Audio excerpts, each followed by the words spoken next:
হচ্ছে লুটটা শুটকি।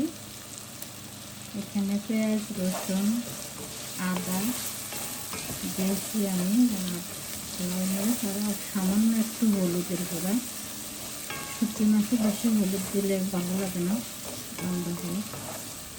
এই জন্য মরিচটা বেশি একটু দিতে হয়, যে যেরকম জাল খান। আর আপনার মশলা দিতে হয় ঠিক মতো। আমি এখন জিরার গুঁড়া দেবো।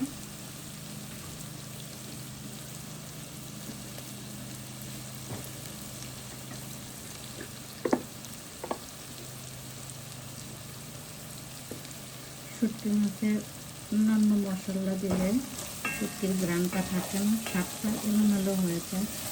এই জন্য জিরার গুঁড়া, ধনিয়ার গুঁড়া দিতে পারেন। আর আদা, রসুন, পেঁয়াজ, জাল যে যেরকম খান সেরকম ইউজ করতে হবে। এই যে আমি এটা লুটটা মাছ রান্না করতেছি আজকে। খুব সুন্দর একটা ঘ্রাণ আসছে। এখন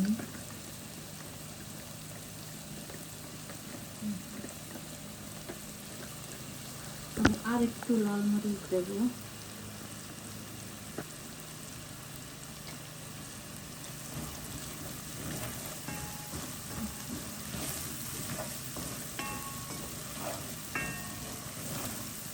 মাছটা কষানো হয়ে গেছে, এখন আমি এখানে একটু আলু দিয়ে দেবো।